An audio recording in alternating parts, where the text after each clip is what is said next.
कोने तक होगी हर राज्य के हर हिस्से की पूरी खबर। देखिए भारत एट 7 खबर राज्यों की डीडी न्यूज पर।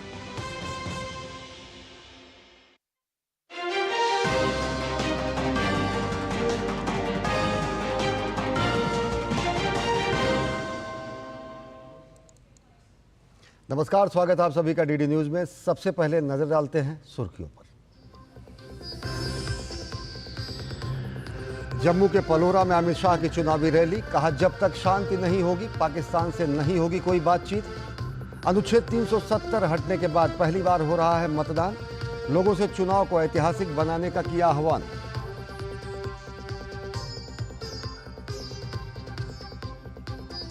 नेशनल कॉन्फ्रेंस के उपाध्यक्ष और जम्मू कश्मीर के पूर्व मुख्यमंत्री उमर अब्दुल्ला का विवादित बयान, संसद हमले के दोषी अफजल गुरु की फांसी पर उठाए सवाल।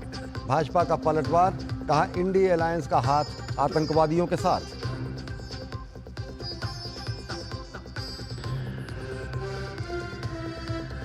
हिमाचल संजौली मस्जिद विवाद मामले में नगर निगम आयुक्त की कोर्ट ने अवैध निर्माण को लेकर लगाई फटकार। वक्फ बोर्ड ने अवैध निर्माण से खुद को किया अलग, मस्जिद कमेटी को ठहराया जिम्मेदार। मामले में अगली सुनवाई अब 5 अक्टूबर को।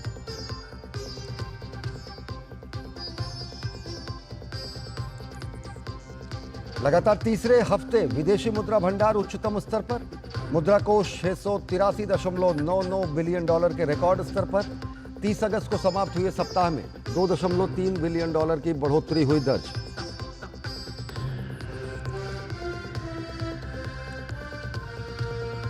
बिहार दौरे पर गए केंद्रीय स्वास्थ्य मंत्री जेपी नड्डा ने पटना साहिब में टेका मत्था, सदस्यता अभियान के तहत प्रदान किए सर्टिफिकेट। दरभंगा और मुजफ्फरपुर मेडिकल कॉलेज में सुपर स्पेशलिटी ब्लॉक का किया उद्घाटन।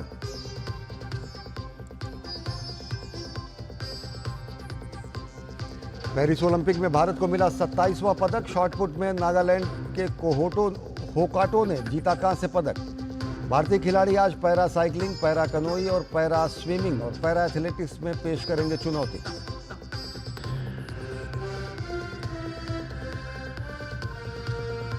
देश और दुनिया में धूमधाम से मनाई जा रही है गणेश चतुर्थी। 10 दिन का गणेशोत्सव आज से हुआ शुरू। गणपत बप्पा मोरिया के जयकारों के साथ भक्तगण अपने अपने घरों में कर रहे हैं भगवान गणेश की स्थापना।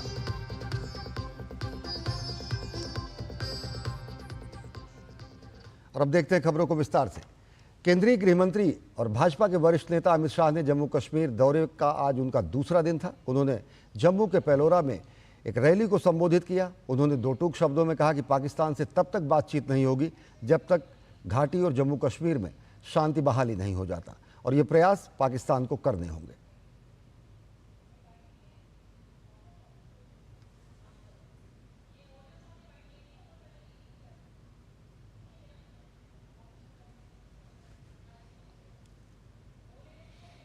मोदी जी की सरकार आई, आतंकवाद को पैसा देने वालों पर तबाही आई, जेल में डाल दिए।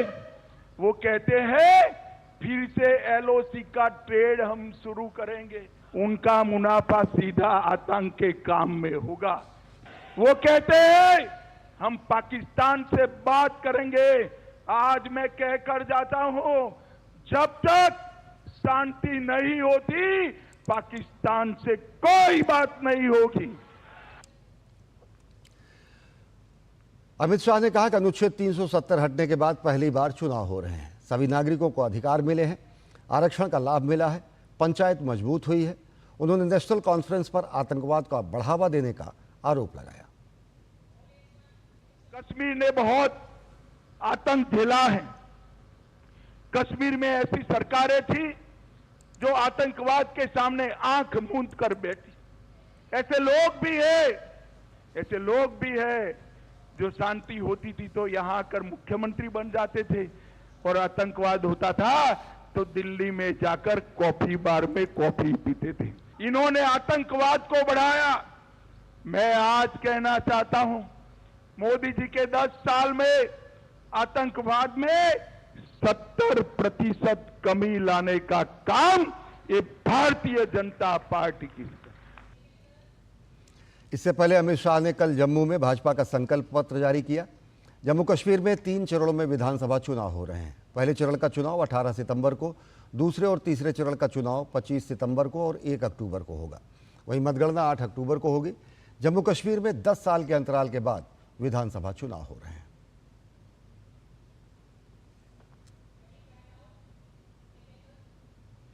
वहीं नेशनल कॉन्फ्रेंस के उपाध्यक्ष और जम्मू कश्मीर के पूर्व मुख्यमंत्री उमर अब्दुल्ला ने संसद हमले के दोषी अफजल गुरु को फांसी दिए जाने पर विवादित बयान दिया है। उन्होंने कहा कि वे मौत की सज़ा में विश्वास नहीं रखते हैं क्योंकि इससे अदालती व्यवस्था पर सवाल उठता है। यह बयान उन्होंने ANI न्यूज़ एजेंसी के पॉडकास्ट के दौरान अफजल पर ऐसा बयान दिया और इसके बाद सियासी हलचल बढ़ गई। भाजपा पूरे मामले को लेकर हमलावर हो चुकी है। भाजपा ने कहा कि राजनीतिक लाभ और परिवारवाद में डूबी पार्टियां हैं, इनके पास कोई विजन नहीं है। इंडी अलायंस का हाथ हमेशा आतंकवादियों के साथ। जो उमर अब्दुल्ला जी कह रहे हैं कि अफजल गुरु को लटकाकर कुछ हासिल नहीं हुआ, तो क्या उमर अब्दुल्ला जी सुप्रीम कोर्ट के विवेक पर सवाल खड़ा कर रहे हैं? क्या उमर अब्दुल्ला जी उस समय की यूपीए की सरकार के निर्णय के ऊपर सवाल खड़े कर रहे हैं? आज वो यूपीए के या कांग्रेस पार्टी के साथ ही एक तरह से चुनाव लड़ रहे हैं। तो उमर अब्दुल्ला जी को बताना चाहिए कि बार बार इंडी अलायंस और खास करके उनकी पार्टी और कांग्रेस पार्टी भी ये इस्लामिक जिहाद और आतंकियों की पैरवी करने क्यों शुरू कर देते हैं। कभी याकूब मेमन, कभी अफजल गुरु, कभी 26/11 का दोष पाकिस्तान से हटाकर हिंदुओं पर डालना, कभी समझौता ब्लास्ट। तो ऐसा लगता है कि आतंकवाद के संरक्षण के लिए हमेशा कांग्रेस पार्टी और उसके घटक दल इंडी अलायंस के नेता सामने निकल कर आते हैं। उमर साहब का कल जो स्टेटमेंट है, मुझे लगता है कि पॉलिटिकली कुछ गेन करने के लिए उन्होंने अफजल गुरु का मसला उठाया। अगर हम देखें तो उस वक्त जम्मू कश्मीर के वज़ीर आला उमर साहब भी थे और आज कह रहा है कि मुझे कोई पता नहीं है। सारे लोग जानते हैं कि उमर साहब वज़ीर आला होते हुए उस वक्त उनका रोल क्या था। और जहाँ तक अफजल गुरु का ताल्लुक है, अफजल गुरु एक आतंकवादी था। उन्होंने देश की संसद पे हमला करवा दिया और वो उसमें मैन आदमी था। उसकी फांसी को अब पॉलिटिकली इस तरह आज कहना कि मुझे कोई पता नहीं है, ये एक पॉलिटिकल स्टंट है उमर साहब का। कुछ वोटों के लिए वो अब अफजल गुरु को भी क्लीन चिट देना चाहते हैं, जबकि उमर साहब के ही वक्त में उनको फांसी दी गई है। जम्मू कश्मीर चुनाव में मुफ्ती मोहम्मद सईद परिवार की तीसरी पीढ़ी चुनावी मैदान में उतर गई है। मुफ्ती परिवार की तीसरी पीढ़ी के रूप में इल्तिजा मुफ्ती बिजबेहड़ा से चुनाव लड़ रही हैं। इल्तिजा मुफ्ती से खास बातचीत की हमारे संवाददाता ऋषि कुमार ने। जम्मू कश्मीर चुनाव में एक बात जो बेहद अहम है कि इन चुनावों को अभूतपूर्व तरीके से देखा जा रहा है और उन्हीं में से एक अभूतपूर्व काम है कि मुफ्ती परिवार का तीसरी पीढ़ी इन चुनावों में है। इल्तिजा मुफ्ती हमारे साथ है। आप मानती है कि ये राइट टाइम है आपका पॉलिटिक्स में आने का? कोई भी जिंदगी में राइट और रॉन्ग टाइम नहीं होता। जिस वक्त आप करें वही टाइम होता है। हर एक वक्त की अपने एडवांटेजेस होते हैं, डिसएडवांटेजेस होते हैं। तो कोई भी दिस इज द टाइम, अब मैंने जंप कर लिया तो कर लिया है। राइट है रॉन्ग है मुझे नहीं पता। सब कह रहे हैं कि इन्होंने जम्मू कश्मीर को नुकसान पहुंचाया है। ये तो देखिए पॉलिटिक्स में नोकझोंक होती रहती है। बोलने को तो वो कुछ भी बोल दे। पीडीपी स्ट्रांग है तभी शायद सब हमें अटैक करते हैं, क्योंकि आप उस बंदे को अटैक नहीं करेंगे जिससे आपको थ्रेट नहीं लगेगा। So we are a threat. इन चुनावों में जिस तरीके से जमात का समर्थन लोगों के बीच में जा रहा है, निर्दलीय उम्मीदवार आ रहे हैं, उस पर जो है क्या कहेंगे आप? किस तरीके की राजनीति हो रही है अब जम्मू कश्मीर में? It's a welcome step. जब 1987 में एनसी ने मास रिगिंग करके वो इलेक्शन जीता और जमात को क्रिमिनलाइज किया, उसकी जो पनिशमेंट है वो आज तक हर एक कश्मीरी नागरिक यहाँ भुगत रहा है। पीडीपी बीजेपी के साथ मिलकर सरकार बना चुकी है। इस बार क्या परिस्थितियां हैं? क्या बीजेपी के साथ फिर जा सकते हैं या फिर एनसीपी का भी विकल्प होगा कांग्रेस के साथ? बिल्कुल नहीं, कोई सवाल ही नहीं है कि हम बीजेपी के साथ जाएंगे। लेकिन मैंने पहले भी कहा है, PDP will emerge as the king maker. हम डिसाइड करेंगे अगली सरकार कब बनेगी। इल्तिजा मुफ्ती कह रही हैं कि हम डिसाइड करेंगे कि अगली सरकार कैसे बने और किसकी बने।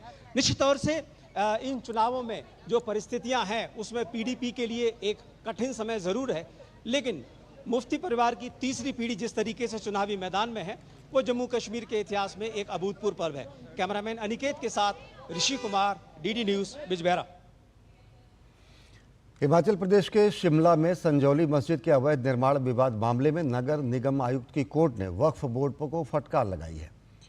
कोर्ट ने वक्फ बोर्ड को अपनी भूमिका स्पष्ट करने का निर्देश दिया है। साथ ही इस मामले में मस्जिद कमेटी से भी जवाब मांगा गया है। सुनवाई के दौरान वक्फ बोर्ड ने अवैध निर्माण से खुद को अलग कर लिया है और इसके लिए पूरी तरह से मस्जिद कमेटी को जिम्मेदार ठहराया है। वक्फ बोर्ड के प्रतिनिधि ने कहा कि इस अवैध निर्माण में उनकी कोई भूमिका नहीं है और इसके लिए मस्जिद कमेटी ही जिम्मेदार है। आयुक्त की कोर्ट में मामले में अगली सुनवाई पर दोनों पक्षों से जवाब मांगा गया है। ज़मीन को लेकर वक्फ ने दावा किया है, लेकिन अभी तक कोई कागजात उसने पेश नहीं किया है। मामले में अगली सुनवाई अब 5 अक्टूबर को होगी। संजौली में अवैध रूप से निर्माण को लेकर पिछले कई दिनों से हिंदू संगठनों द्वारा विरोध किया जा रहा है।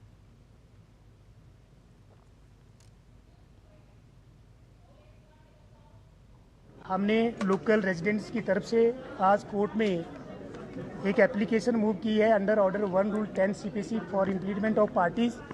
हमने कमिश्नर साहब से आज ये रिक्वेस्ट की है कि हमारे को इसमें पार्टी बनाया जाए ताकि इस केस को और ज़्यादा लिंगर ऑन ना किया जाए और जो भी इसकी जो फैक्चुअल पोजीशन है और जो इलीगल कंस्ट्रक्शन है उसके बारे में हम कोर्ट को बताएंगे। 14 साल के बाद आज वक्फ बोर्ड वालों ने अपना रिप्लाई फाइल किया है और हमने अपनी एप्लीकेशन दी है। जो हमारी एप्लीकेशन है उसके ऊपर जो है जवाब ये लोग देंगे और उसके बाद जो है 5 अक्टूबर के लिए जो है केस फॉर जो अगले कंसिडरेशन के लिए रखा गया है। वक्फ बोर्ड के वकील BS ठाकुर ने आज सुनवाई के दौरान कहा कि 1947 से ये संपत्ति वक्फ बोर्ड के पास है। भवन निर्माण की नई रिपोर्ट दाखिल किए जाने पर वक्फ बोर्ड जवाब दाखिल करेगा। कोर्ट ने ओनरशिप के बारे में पूछा तो हमने रिप्लाई और डॉक्यूमेंट्री एविडेंस से कोर्ट को बताया कि 1947 में जब वक्फ सर्वे हुआ था, वक्फ प्रॉपर्टीज का थ्रू इंडिया सर्वे हुआ था, तब से प्रॉपर्टी 1947 से लेकर के मस्जिद वक्फ बोर्ड की प्रॉपर्टी है। तो उसके बाद रेवेन्यू एजेंसीज के लिए वैसे वक्फ बोर्ड ने कई बार एंट्रीज करेक्ट करने के लिए लिखा, लेकिन करेक्शन नहीं हुई। बाकी जेई कंसर्न्स एक लेटेस्ट स्टेटस रिपोर्ट देंगे प्रॉपर्टीज़ की, कंस्ट्रक्शन की और बाकी सब चीज़ों की, उसका हम डिटेल रिप्लाई फाइल करेंगे नेक्स्ट डेट ऑफ हियरिंग में। और इस खबर पर और अधिक जानकारी के लिए शिमला से जुड़ रही हैं हमारी संवाददाता उर्मिला। उर्मिला, अगर देखें तो जिस तरीके से कमिश्नर कोर्ट में आज ये पूरी सुनवाई रही, क्या कुछ मामले रहे, क्या कुछ दलीलें रहीं और क्या कहना था मस्जिद कमेटी की, वक्फ बोर्ड की, कंस्ट्रक्शन कमेटी की, क्या दलीलें दी गई और कितना उससे मुतमईन रहा कोर्ट?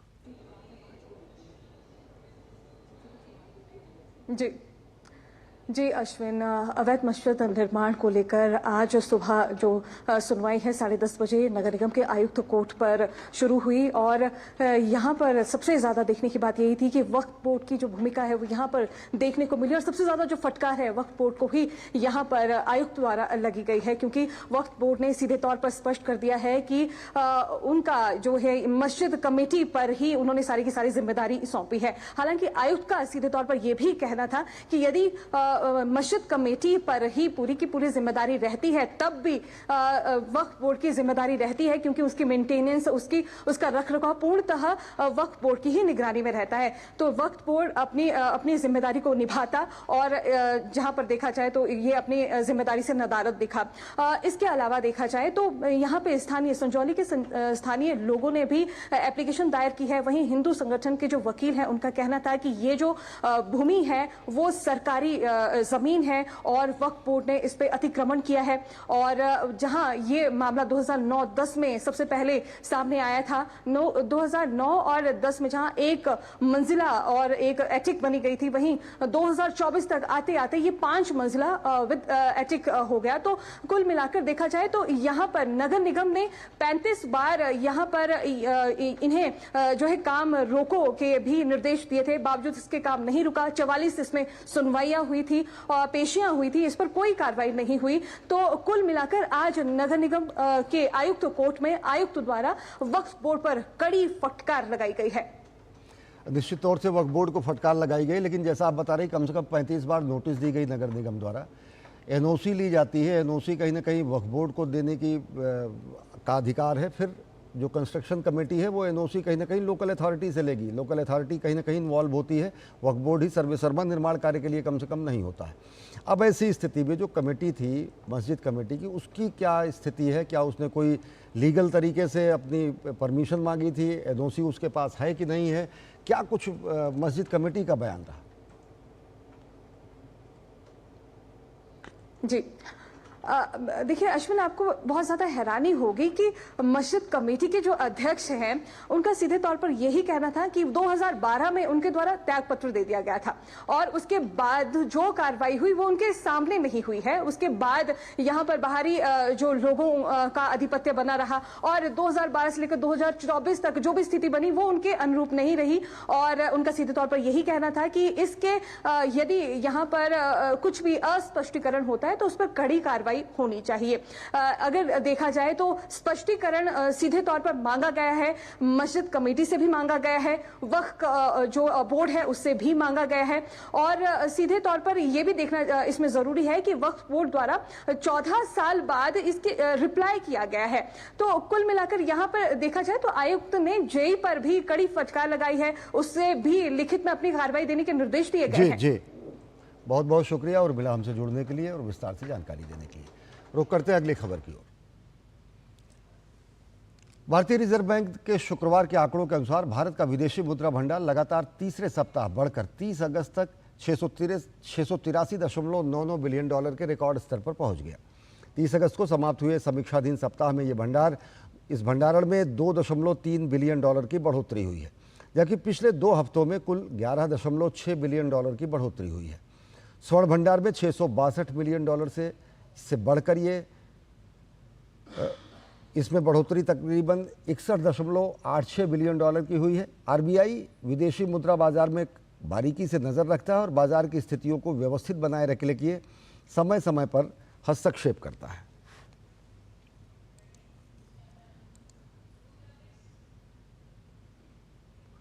और उत्तर प्रदेश के बहराइच में भेड़िए से स्थानीय लोगों में आतंक का माहौल है, भय का माहौल है। राज्य का वन विभाग भेड़ियों के आतंक से निपटने के लिए लगातार प्रयास कर रहा है।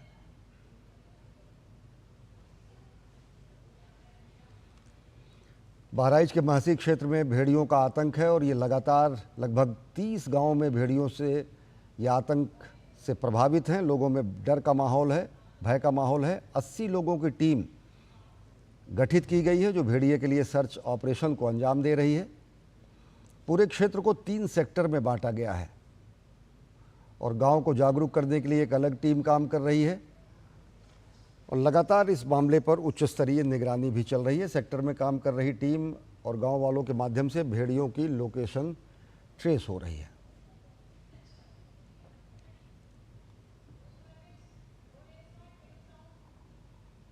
बहराइच के महसी में भेड़ियों का आतंक है। कई गांव के लोग इससे प्रभावित हैं। कई बच्चों को भेड़ियों ने मार डाला है। जाहिर है कि चिंता बड़ी है, सरकार की भी है, प्रशासन की भी है। इस पूरे ऑपरेशन को जो लीड कर रही हैं मुख्य वन संरक्षक हैं रेणु सिंह जी, जिनको बड़ा अनुभव है वन्य जीव जंतुओं का, तो वो इस ऑपरेशन को लीड करें। उनसे जानते हैं। देखिए, जब बरसात होती है, बरसात के मौसम में उनका जो मांद है उस मांद में पानी भर गया, जिसकी वजह से वो फोर्स्ड हो गए बाहर निकलने के लिए और कुछ ऐसी सिचुएशन आई कि उन्होंने ह्यूमन मांस उन्होंने खाया जिससे वो एडिक्टेड हो गए। एक ऐसा इंसिडेंट इसमें देखा गया जिसमें एक मदर अपने एक छोटे से बेबी को फीड करा रही थी और उसके बगल में एक उसका बेटा 5-6 साल का लेटा हुआ था।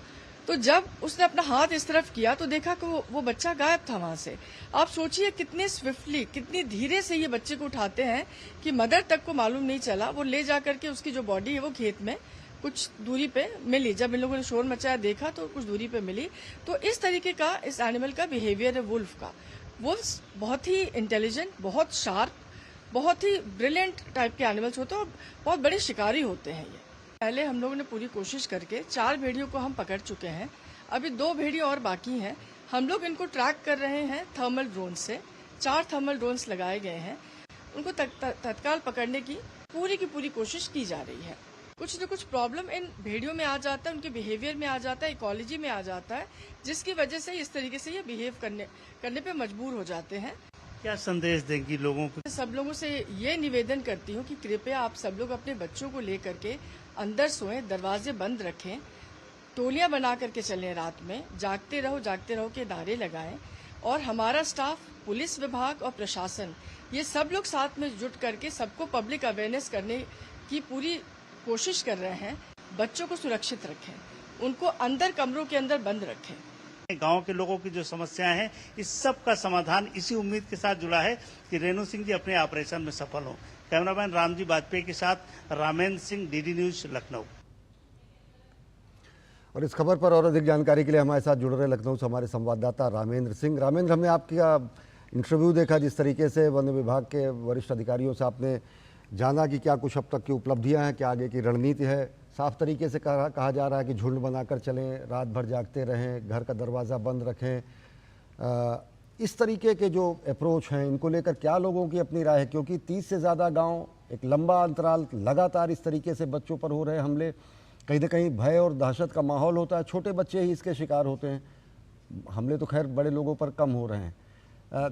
क्या कितने मुतमईन इलाका है असुनी, ये जो इलाका है जी, असुनी जो इलाका है, इसकी जरा सा पृष्ठभूमि जानिए। हम एक बार कैमरामैन से कहेंगे कि दिखाएं कि इलाका कैसा है। यहाँ ईख का, गन्ने की बड़ी खेती होती है और लगभग पूरा इलाका जो है गन्ने की जो बड़ी फसल खड़ी है वो है। हुआ क्या है कि जो घाघरा बगल से बह रही है उसमें बाढ़ आई हुई और जो पानी की बरसात हुई है, खेतों में पानी भर गया है, तो इन जानवरों के रुकने के लिए जगह नहीं है। जो बंधे पर जहां हम खड़े हैं, इस बंधे के एक तरफ गांव है और दूसरी तरफ नदी का इलाका है, तो जाहिर है कि टकराव इस कारण शुरू हुआ है। कल रात हम 11 बजे तक इस क्षेत्र में रहे हैं जहां ये प्रभावित क्षेत्र है और वहां के लोग अवेयर हैं। लोग अब दरवाजों, जो मुख्य हिस्से हैं जहां से एंट्री कर सकते हो गांव में, वहां लाठी डंडा लेकर खड़े हैं, टार्च लेकर खड़े हैं, लाइटें लगाई गई हैं, सोलर लाइटें लगाई गई हैं कि उजाला रहे, जिससे जानवर को आने में दिक्कत हो और लोगों को देखने में सहूलियत हो। वो सारी चीजें हो रही हैं। लेकिन अगर जो टीम लगाई गई, जो 80 लोग वन विभाग के लगे हुए हैं, अभी सेक्टर 2 में इसको ट्रेस किया गया है। लगातार ड्रोन से ऑपरेशन चल रहा है कि कहां है, लोकेशन मिले, लेकिन लोकेशन अभी मिल नहीं पाई है। गांव वालों ने बताया कि और जो 3 सेक्टरों में बांटा गया है, इसकी एक एक रिपोर्ट जिला मुख्यालय पर जाती है। जिला मुख्यालय अपनी जो सेक्टर की टीम है उसको देती है और उन लोगों से कोऑर्डिनेट करके ऑपरेशन को चला रहा है। उम्मीद की जानी चाहिए कि 3 दिन से लगभग कोई बड़ी घटना नहीं हुई और ये घटनाएं रुक जाएं। जिस तरीके से डॉक्टर रेणु सिंह ने कहा कि कुछ समय बाद ये घटनाएं अपने आप रुकती हैं, तो उम्मीद ये की जानी चाहिए। लेकिन ऑपरेशन अभी जारी है। हो सकता है कि भेड़िया पकड़ा जाए या मारा जाए, दोनों परिस्थितियां हैं। और जो लोग हैं वो अवेयर हैं, सजग हैं। बच्चों को अंदर लिटाया जा रहा, जाल लगाई जा रही। डीएम ने जो थोड़ा सा उनके पास व्यवस्था थी, उससे उन्होंने दरवाजे लगवाए। कोई प्रशासनिक फंड नहीं था, उन्होंने कहा राइफल बोर्ड का कोई फंड होता है, उससे हमने दरवाजे लगवाए हैं जिन घरों में नहीं था। तो जाहिर है कि प्रशासन, शासन, सारे लोग हैं। वन मंत्री स्वयं यहाँ आए थे और उन्होंने आदेश दिया कि प्रयास करिए कि पकड़ा जाए, और अगर नहीं पकड़ा जाता तो मार दिया जाए। तो सारे लोग सचेत हैं और जिम्मेदारी से इस काम को निभा रहे हैं। अश्विनी, बहुत बहुत धन्यवाद रामेंद्र, हमसे जुड़ने के लिए और जानकारी साझा करने के लिए। और अब बात करते हैं गणेश चतुर्थी की।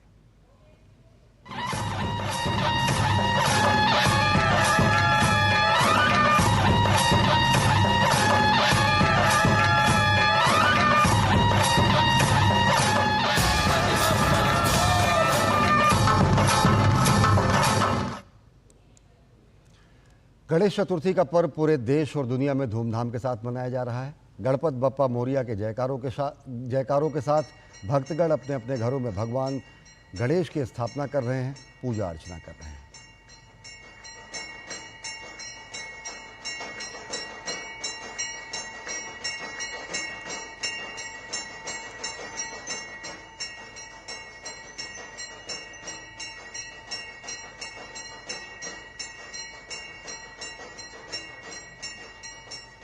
और इस खबर पर और अधिक जानकारी के लिए हमारे साथ मुंबई से जुड़ चुकी हैं श्यामा मिश्रा। श्यामा, अगर हम देखें तो शायद सबसे जो शानदार, सबसे श्रद्धा का जो केंद्र है लाल बाग राजा, संभवतः वहाँ आप हैं या जहाँ भी हैं, पूरा महाराष्ट्र एक पखवाड़े तक गणेशमय हुआ रहता है। कैसा उल्लास, कैसी तैयारियाँ, कैसे सुरक्षात्मक उपाय और क्या क्या वहाँ पर लोगों के अन्य आयोजन?